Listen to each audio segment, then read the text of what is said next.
Welcome. I am so excited that you're here with me. My name is Cindy, and I am here with Jennifer today to tell you her story from corporate to teaching to corporate and back and forth. Hey, Jennifer, how are you? I'm doing well, Cindy. How are you? I am great. I'm so excited to share your story today. Yes, thank you. So, why don't you tell everybody a little bit about your background, a little bit of your history, because you have a pretty unique one. I started my career a little bit later in life. I finished up college and I always wanted to be a teacher. Um, but when I graduated, the market was a little bit flooded and I did some subbing and life happens and I started running my husband's business and kind of working a little business on the side, and I had a little bit of that in my background. And I was approached to work in a manufacturing plant under the president, and he kind of took me under his wing and taught me the ropes. And I worked all the way up to office manager, and I really loved my position there, but still had a heart for teaching. And my firstborn was having my first grandchildren down in Texas, and I kind of thought, well, maybe I'll take a little bit of a detour. So they were headed into that pool, and I moved to Texas, got a teaching job almost immediately. Was there about 3.5 years, and when COVID hit, and 2020 was bearing its early summer. My husband said, I cannot stand this heat. So we decided to move to North Carolina. And when I got here, I'd become very disenchanted with teaching overall. And so it was kind of time to revert and go back, and started looking into getting back into the business world and applying at corporations. And I wasn't having a lot of luck, and took a lot of rejections until I found you. Okay, so let's talk about that now. So where are you now? So after your help and guidance, I now work under a CFO, Executive Vice President, and CEO for a manufacturing company that's been in business for over 200 years. I Wow. have a dream executive. I have a from an hour, 15 minutes sometimes commute to a 15-minute commute. So you saved 1 hour And each way. That's 2 hours a yeah, day in travel time and 10 yes. hour 2 hours a day, 10 hours a week that you just got back for yourself. Plus, I'm making a substantial amount more money pay increase. So it was a really big blessing for us. Yes. Wow. All the boxes are checked. Wow. It's a lot, a big difference in your life. Yes, yes. The benefits have been so much more so than even I thought, beyond the long commute and, obviously making more money, but just getting back some more time in my family life. And, that it squeezes your nighttime when you're not getting home till almost 6:30, 7 o'clock. And so I have more Correct. time for FaceTiming with my granddaughter and all the other things that I love. So I feel like I got a little bit more of my life back as well. So it's been a lot of benefits. Sounds like you get a lot more of your life back with this job. You just seem Yeah, so much happier. I really am. I really am. What were some of the struggles? What was the journey like looking for a job? Why would what made it challenging? And, how did I help you through that?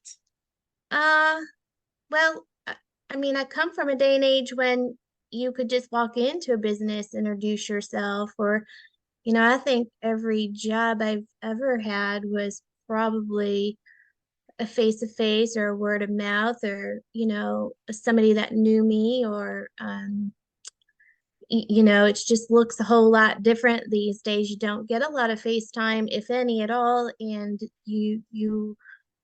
your competition, for lack of a better word, is really national, if not international, because Correct. everything's done online. Many people work remote, and so you really have to shine. And I think for me, it was a very daunting thing. I'm, I was raised to be humble, and how do you sell yourself without coming across overconfident and,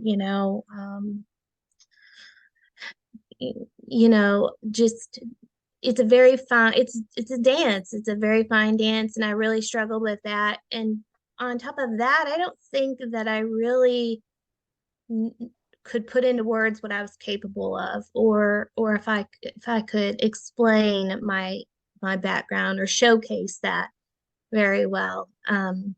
So I think those were some things. Also, I interviewing is just where I feel like I get in a room full of astute people, and all my brains fall out of my head, and I can't respond and sound articulate. And so I really struggled with that.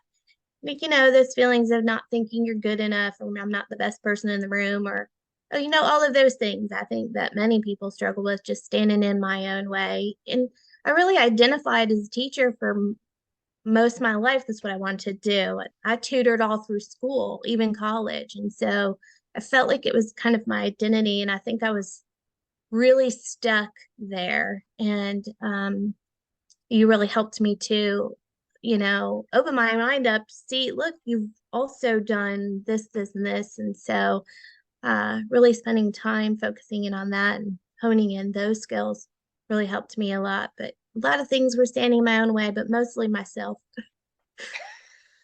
Thank you. Yeah, it was you. And as you said that you were taught to be, to be humble, and most women are, right? Yeah. We're taught to keep our Mhm. head down low, to work hard, not to brag too much, Right. let your actions speak on your behalf. And you can't go through a job process that way. And honestly, you don't even get those recognitions and promotions that way because people don't know what you do unless you tell them. You Right. have to be your best advocate, Yes. Yes. It you is. know? It was, you really helped me see that in how to do it delicately, and where I was comfortable with. And so I was very appreciative of that. You are welcome. And yes, you've worked in corporate, you've worked in teaching, and yes, we were dealing with that a lot, that you had forgotten that you had worked in Mhm. corporate. And those examples, I actually remember we were at the very, very end of our sessions together, and you said, "Oh my goodness, I've managed teams, I've done these things with, that business I had with my husband." And it's like, wow, why did we forget about this? Right? So just remembering all the accomplishments, that's another big thing that Yeah. most people do, is they forget about everything they've done, all of Right. their accomplishments. So often we're stuck in I was just doing my job. I was just doing what I had to Hmm. do, and Right. forgetting the value and the impact that you have had and how really good you were at what you did. Yes, I think I've always just kind of felt like I just want to say, whatever needs done. I just do whatever needs done, and I do it well. I do it to the best of my ability, everything. I do it all, whatever it is. But you really have to detail that. And that really took me some time. Yeah. Yeah, that's definitely, yeah, you can't come into an interview and say, I just do whatever needs to be done. I do it really Whatever well. you And want. just, right, but, to the point that you were saying about going in person, there used to be a time when you can say, I'm dedicated and hardworking, give me a chance and I could do anything. Hmm. And unfortunately, again, to your point, because everything is national or international, the competition is just too high for that. And they're just words on paper, right? Everyone says that. No one's going to say, no one's going to list their worst qualities. They're all going to say, I'm motivated, I'm hardworking, I'm what makes you stand out from the next person. And that's really the struggle was there. Yes.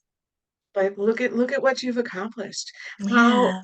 how do you feel now? What do you feel about yourself and about life and your Uh, career? And Empowered. I feel empowered. Feel a lot of freedom. Feels like a lot of weight off my shoulders. And it's rewarding also. Put a lot of hard work in. doing the tutorials and our meetings every week, and I worked hard, and You so did. I feel a bit of success there. I feel rewarded. Yes, Feel a lot of success there. yes, I do. Right? Yeah, yeah, because you did work hard, and I think that's an important take-home message for people is that Mhm. unfortunately it is a journey. Yes, it's not as easy as sending out 50 applications. I did that for over a year, and How it did was that just, play out for you? yeah, not well. And I was just as qualified as the next person, but I feel like some hiring manager is in a room with this stack and she just throws it up in the air and picks one. And I don't Yeah, know, and but and that's what it started to feel like. and when you started doing the targeted resumes, the targeted cover letters, reaching directly out to Mhm. those hiring managers, all of a sudden your life changed. Yes. Yes, almost instantly. I started getting calls back and responses. Yes. So Hmm. any words of advice you would have for anybody, whether they be transitioning teachers or people from corporate, just people looking for other positions, any advice you'd have? I would say don't give up on yourself. Like I said, I worked at it for over a year and I stopped tallying up the targeted resumes, learning how to beat that first step in the system, getting your application in front of the right people. Um, If I could that's just just, interject that over a year was before we met. yes, yes. Oh, yes, way before we met. Yes, I was ready to give up. And I would say don't give up on yourself, and the work is worth it. Awesome. Awesome. Well, I wish you it has been an absolute pleasure. I'm so Mhm. proud of you. I'm so happy with where you are right now. And I wish you continued success. Well, thank you so much, so much, Cindy. I'm so happy that you were part of this with me and you were there to help and guide me. I really feel blessed. Thank you. You are most welcome.